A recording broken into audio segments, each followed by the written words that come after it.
Santiago, hablemos del arco minero porque en las últimas horas y en los últimos días se han dado unos escenarios que no sé si la gente los esperaba, pero lo cierto es que ya están y que a partir del próximo 20 de enero serán una realidad. Un mega empresario ha sido electo como presidente de los Estados Unidos de Norteamérica. Y cuando hablo de un mega empresario, trato de decir que es un hombre al que primero lo económico y después cualquier otra cosa. ¿Qué puede pasar con nuestro arco minero? A mí me parece que es muy significativo el hecho de que un referente académico y político de la categoría de Noam Chomsky haya dicho que en la elección de Trump tiene el primer resultado inmediato es un aumento del calentamiento global. Bueno, él ha dicho que el calentamiento global es un invento de los chinos.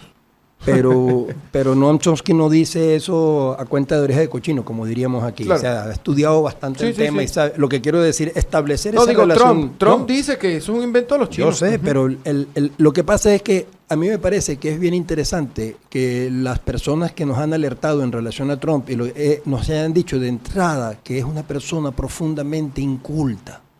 Eso a mí me parece. O sea, el estereotipo del winner, del ganador, porque tiene un avionzote con su nombre, todas esas cosas que cualquier psicólogo podría diagnosticar sin problema como trastornos de personalidad, como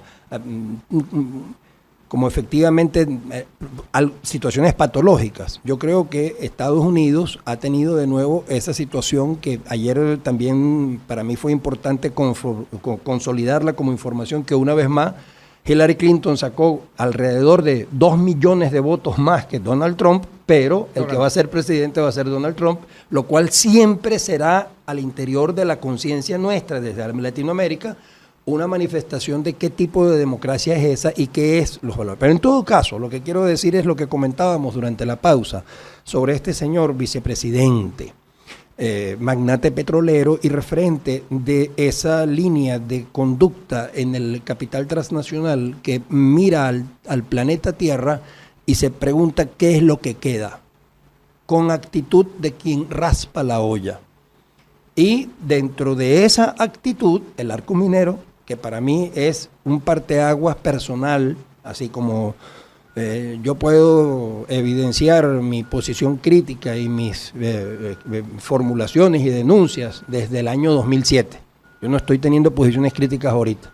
Pero para mí el arco minero fue el parteaguas, a partir del cual uno tenía que, confrontado con su propia conciencia, salir a enfrentar al gobierno que estuviese pretendiendo hacerlo, así fuese el gobierno que tú habías sostenido hasta el día anterior. Eso me parece a mí muy importante, el significado que tenía el arco. O sea, entregar al capital transnacional, al 12% del territorio nacional, en las condiciones de violación de la Constitución que significaba el etnocidio de 12 pueblos indígenas, el geocidio del agua, del aire y de la biodiversidad, que son patrimonio de todo el pueblo de Venezuela por los próximos años. Y lo que quiero decir como elemento fundamental, y que todo eso se hiciese en la búsqueda del dinero que necesitamos para sobrevivir, porque ya se tomó la decisión política de permitir que los millones que se evadieron fraudulentamente del país, evadidos quedaran. Eso para mí es inaceptable. En el nombre de ningún legado de Chávez se puede consentir, y a mí me parece que se ha caracterizado muy mal esa plata robada. No son cualesquiera millones, no son unos millones, son los millones del mercado que Venezuela sigue teniendo necesidad de hacer, como una familia que va al mercado con la plata del mercado. Se llevaron la plata del mercado y nosotros no tenemos otra alternativa que salir a buscar esa plata en el debajo, donde esté. Y eso es posible hoy en el mundo. Hay una policía financiera, hay un código rojo de Interpol que nos permitiría dirigir los mejores esfuerzos del país a recuperar un patrimonio que multiplica varias veces lo que son las actuales reservas internacionales y que algunos analistas cautos evalúan, para no dar cifras, que siempre es muy peligroso, lo evalúan en que se llevaron 10 años de importaciones no petroleras, que se llevaron una década de la comida de este país, de todo este pueblo, y que nosotros no es cierto que podamos presuponer la vida, y esto lo quiero decir muy concretamente. El niño que se gesta en el vientre de una madre que no recibe el ácido fólico que tiene que recibir, no espera para después no se lo puedes dar. El daño que se está causando a los niños que no están ingiriendo la leche que tendrían que ingerir entre los 0 y los 2 años, es un daño que está ocurriendo ahora y que lo vamos a pagar para siempre. Y que eso va a significar graves daños a la vida de todo el país. Ayer justamente conversábamos con uno de los representantes de Fedenaga, el primer director de Fedenaga, y yo le preguntaba por el cierre del año, y él decía que para la industria era grave, pero que para los venezolanos había sido peor. Él decía que el promedio de consumo de carne en América Latina es de 23 kilogramos, y Venezuela hoy está consumiendo 7 kilogramos de carne. Y él decía justamente a lo que tú haces referencia, el consumo de leche de los niños está muy por debajo del promedio de los niños colombianos, de los niños brasileños, de los niños peruano y de lo que necesita un niño, punto. Lo que quiero decir es que salir a decir que para buscar la plata, para que tengamos con qué comer, yo voy a destrozar la vida en el planeta Tierra del modo como significa destrozar la vida en el planeta Tierra, hacer el arco minero. Sin consideraciones puntuales, los pueblos indígenas, no. En términos globales, en términos del conjunto, que para mí es lo que hace muy peligroso que le sigamos y muy necesario que le sigamos el paso a este señor vicepresidente y a sus relaciones empresariales y a su renovado interés en el arco minero, para saber si ahorita el antiimperialismo concreto no se tiene que expresar en el enfrentamiento a la pretensión de ese señor y de lo que ese señor representa. Justamente eso iba a preguntar, porque en los últimos años, desde el presidente Chávez hasta este momento, hemos mostrado una conducta muy antiimperialista, y el discurso y la actitud hacia los Estados Unidos de Norteamérica, sin duda que ha sido distinta que en los últimos años en nuestro país. ¿No aplicaría por la plata baila el mono?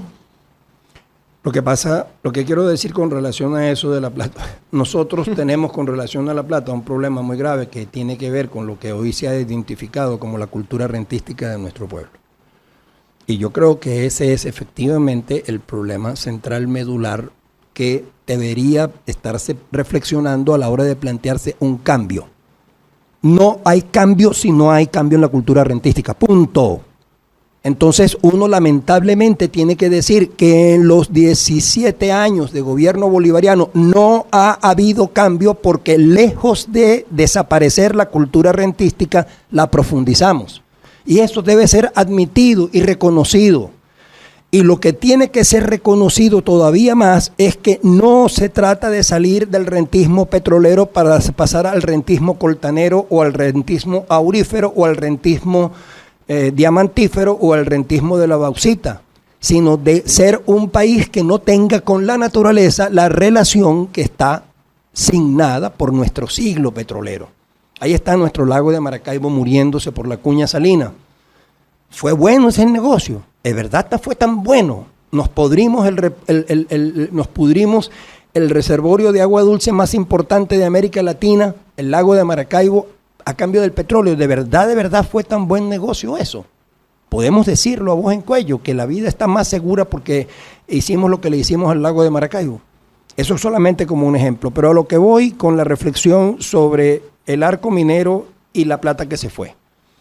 A mí me parece que una cosa bien significativa de decir es por qué el arco minero no se ha bajado de interés desde que empezó la denuncia que hicimos.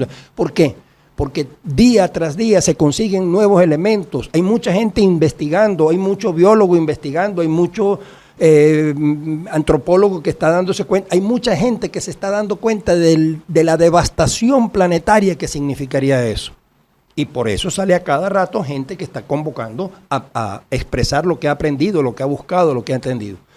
A mí me parece que eso es lo que de alguna manera nos da esperanza para pensar que el arco minero va a ser revertido por la fuerza del pueblo venezolano, que el arco minero va a ser revertido como la decisión de un pueblo que no ve en el rentismo la salida a su problema estructural y que tiene necesidad de pensar otra vida, otra producción, otro consumo, otra manera de vivir que permita la relación armónica con el planeta Tierra. Esto no es un tema, Santiago, de la mesa de diálogo, por ejemplo. Vamos a responderlo después de la pausa. De acuerdo. Son las 8 de la mañana con 44 minutos, ya cambia el digital. Hacemos una pausa y venimos al cierre de esta conversación con Santiago Arconada, activista social de nuestro país, activista en materia de derechos ambientales. Así que pasemos al corte y ya volvemos con más.